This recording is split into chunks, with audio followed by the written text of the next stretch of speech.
the first time in nearly half a century, an iconic intersection in downtown Winnipeg is reopening to pedestrians. Since 1979, Winnipeggers wanting to cross the Portage and Main intersection have had to use an underground concourse. And after years of debate, Portage and Main is finally back open to foot traffic, sparking conversations about what the future of this intersection could look like. So for more on the reopening this morning, we're joined from Winnipeg by Constantina Duvry, principal at HTFC Planning and Design. Good morning. Good morning, Anne-Marie. How are you? I am great. Listen, this is a historic intersection. I mean, it's been named in song and in poems and in books. It was once known as the busiest intersection in Canada, the windiest intersection in Canada. Why the decision to finally reopen 46 years later? Oh, I think it took us 46 years to debate it, probably, is the thing about Winnipeg.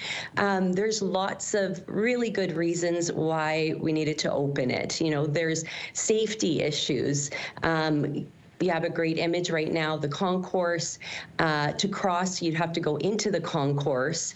There's accessibility issues with that. The elevators sometimes don't work. The ramps aren't at appropriate slopes. And there's also safety issues because it has limited hours that it's open. So forcing people to walk blocks away to be able to cross Portage and Main. So it just added so much accessibility issues.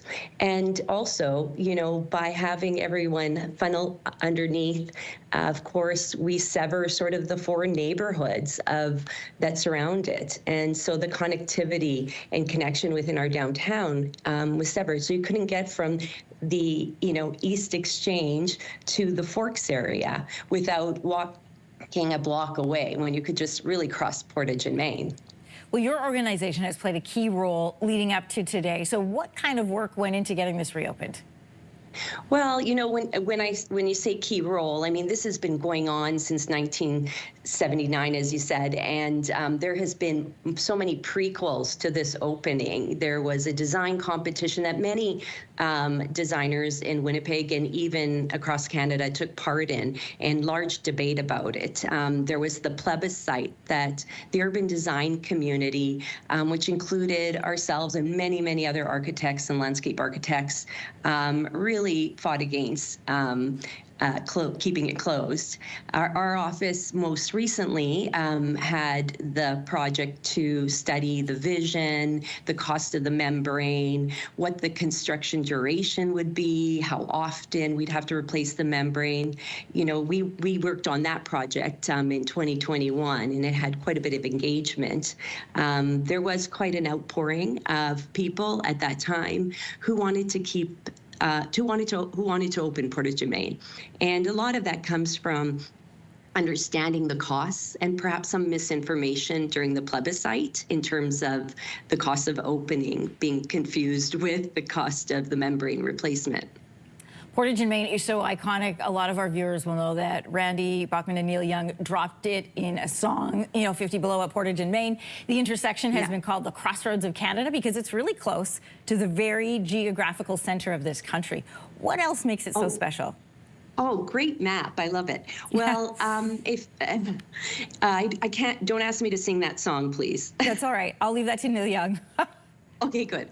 Well, Portage and Main is really part of what we call the Forks, which is the confluence of the Red and Assiniboine rivers. And First Nations would have had settlements there and camps there, 6,000 years ago. And there's archaeological evidence to show that. And they used, as we all know, the rivers and trails to traverse Winnipeg, Manitoba, as well as the rest of Canada. And so, as you could see from your map earlier, is a wonderful depiction of how central this would have been. As time went on, of course, the Red River Trails started to carve in trails right on Portage and Main. So the Red River Métis would have used those. And it would have been a crossroads, as you say, where, goods were exchanged, knowledge was shared. And even disagreement, and so it's really a historical intersection. And not only that, today we have the Red River Métis, the MMF, purchased the historic Bank of Montreal at the corner there, and it's quite a statuesque building, making quite a statement, and they're opening an interpretive center. And so what we're seeing, in my mind, is history currently in the making, you know, a physical act of reconciliation right here at Portage and Main. So history is continuing to evolve, and this will be part of the story in the future when we look back. Ceremony takes place today. Constantina, thanks so much for joining us this morning. Exciting time for people in Winnipeg. Yes, really excited. And for the future, evolution of this place. Absolutely. Constantina, thanks again. Thank you. If you like that video, make sure to subscribe to the Your Morning YouTube feed, where you can find all kinds of new content posted every weekday morning.